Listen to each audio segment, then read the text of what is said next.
They told her she wasn't fit for TV, fired from her first job, labeled unpolished and too emotional.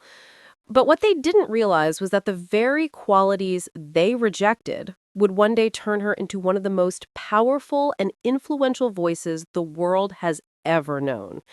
This is the story of a woman who refused to let rejection define her. This is the story of Oprah Winfrey. Oprah's journey didn't start with lights, cameras, or fame. It began in the dirt roads of rural Mississippi in 1954. She was born into poverty to a teenage single mother who struggled to provide even the basic necessities. Her childhood was marked not by comfort, but by hardship.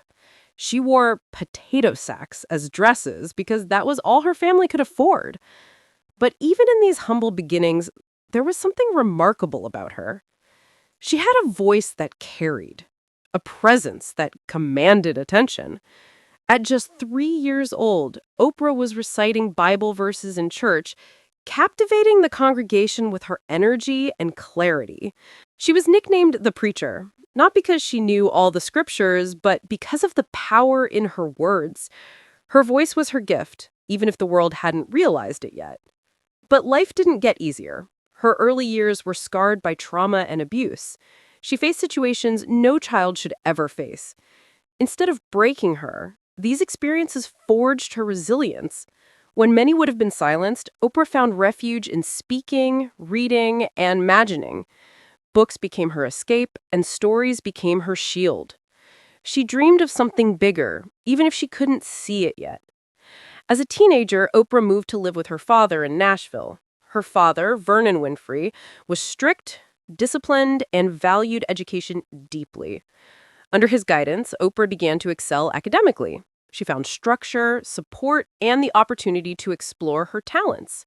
She joined her high school speech team, participated in drama club, and soon her natural charisma began to shine through every stage she stood on. She entered a public speaking contest, won a scholarship to Tennessee State University, and began studying communications. While still in college, she got a part-time job at a local radio station. It was here that her love for broadcasting came alive. Her voice was warm, genuine, and authentic. It connected with people in a way that teleprompters never could. She wasn't just reading the news, she was feeling it. She wasn't pretending to be someone she wasn't, she was unapologetically herself. That raw authenticity stood out. Eventually, Oprah's talent caught the attention of television executives. She was offered a job as a co-anchor for the evening news at a local station in Baltimore. It was a huge opportunity, especially for a young Black woman in the 1970s. But when she walked into that newsroom, she didn't fit their idea of what a serious news anchor should look or sound like. They criticized her delivery. They said she got too emotional when reporting tragic stories. They said her look didn't match the polished, detached style they wanted.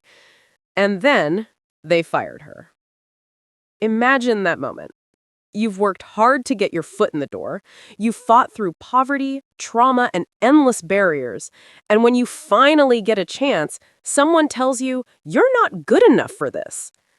Most people would have taken that as a sign to give up. But Oprah didn't. She took that rejection and transformed it into redirection. If you're watching this right now and you've ever felt like a door was slammed in your face, let me tell you, this is where many stories end. But it doesn't have to be where yours does. Hit that like button if you know what it feels like to be underestimated. Because Oprah's story was only getting started.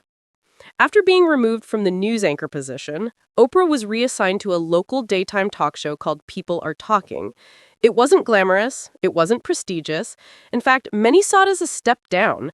But for Oprah, it was the moment she truly came alive. The format allowed her to be herself, warm, empathetic, curious. She connected with guests in a way no teleprompter could replicate. Her emotional presence, the same thing that got her fired, became her greatest strength.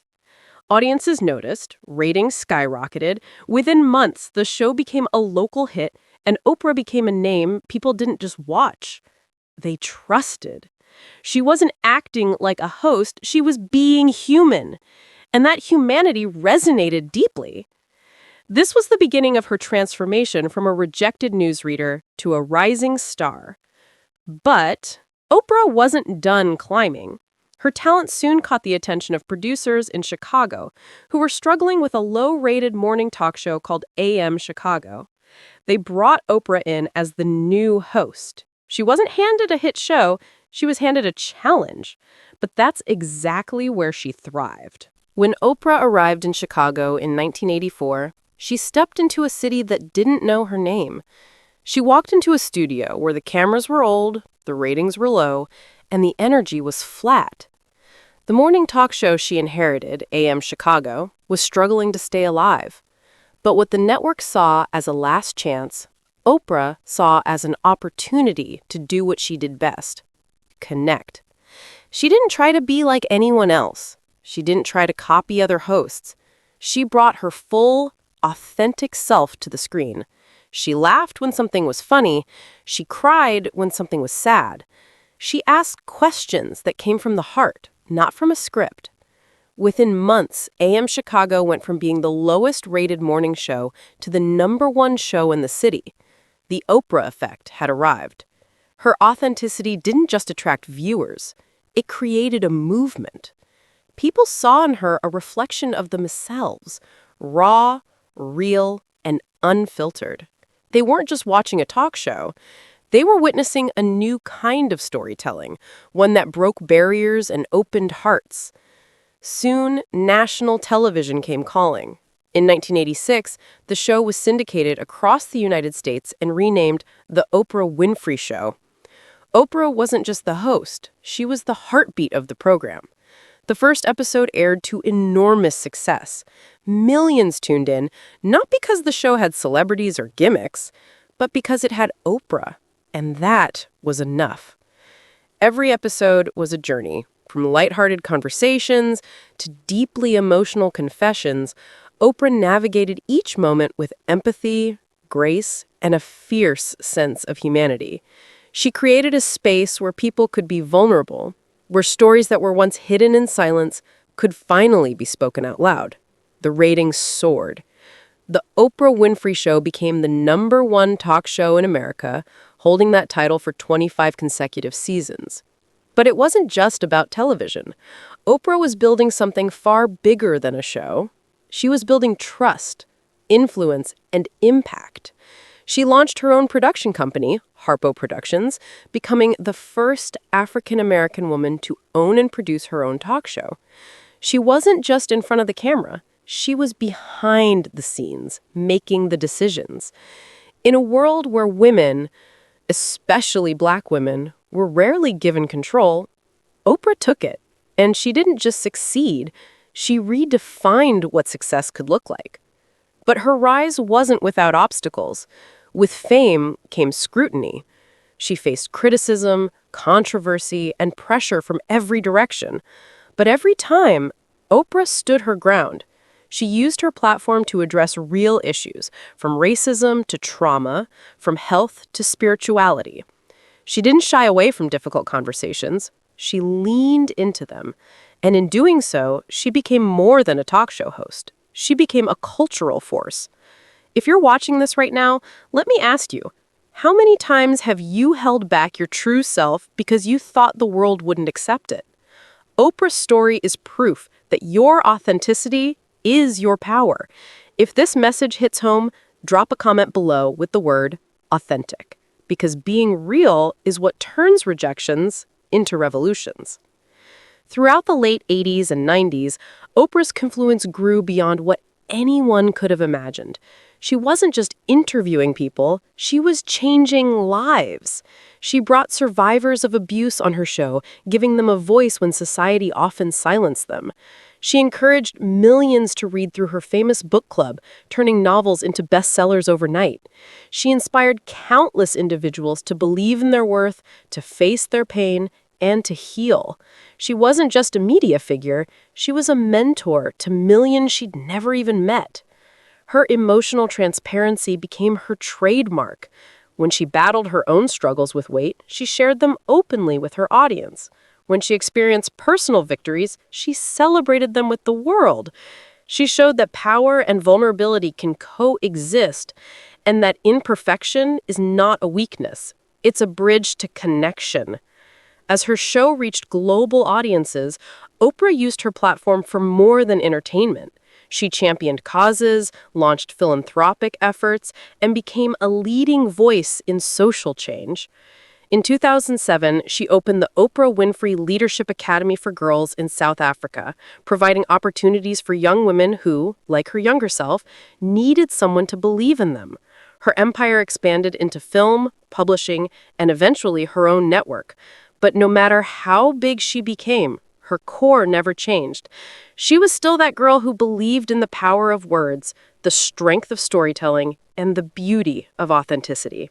Decades after being told she wasn't fit for TV, Oprah stood on the world stage as a billionaire, a media mogul, and one of the most trusted and admired figures alive. She had built an empire, but more importantly, she had built a legacy. Her story wasn't about being born into privilege or luck.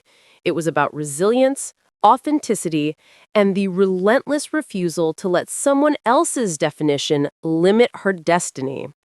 The same woman who wore potato sacks as dresses became a symbol of possibility for millions. The same voice that was once dismissed for being too emotional became the voice that healed hearts across the globe. Oprah once said, "I don't believe in failure. It's not failure if you enjoyed the process." Every rejection, every criticism, every painful moment was part of her process. She didn't let setbacks silence her, she let them shape her. She turned pain into purpose, rejection into redirection, and doubt into destiny. And that's what makes her story so powerful. It's not just about Oprah. It's about all of us. Think about your own life for a moment. Where have you been told no? Where have you felt like you didn't belong? Where have you been underestimated, overlooked, or written off? Oprah's journey is proof that those moments aren't the end of your story. They can be the beginning. Because the truth is, rejection doesn't define you. Your response does. If you're watching this right now, let this be your reminder. The world doesn't get to decide your worth. They can fire you. They can doubt you. They can say you're not fit for something. But they cannot control the fire inside you. Only you can do that. So don't quit. Don't shrink yourself to fit into someone else's box. Stand tall in your authenticity. Because the very thing they reject today could be the thing that sets you apart tomorrow. Oprah's rise wasn't overnight. It was built brick by brick, moment by moment, choice by choice. And you have that same power. You might not have a talk show or a media empire, but you have a story. You have a voice, and that matters. Every step you take forward is proof that you're not defined by where you started, but by where you decide to go. She started as a little girl from Mississippi, born into poverty. She faced unimaginable hardship. She was told she wasn't good enough. And yet, she became Oprah Winfrey. So ask yourself, what's stopping you from becoming the greatest version of you? If this story moved you, take a second to hit that like button. Not for the algorithm, but to remind yourself that your story is still being written. And if you believe in second chances, in resilience, and in the power of refusing to quit, share this video with someone who needs to hear it today. Because sometimes a single story can ignite a spark that changes everything. You are not your rejection. You are not your past. You are not what they said about you. You are what you choose to rise into. And just like Oprah, the world may doubt you now, but one day they'll look back and realize they were watching a legend in the making. This is not the end of your story. This is the beginning.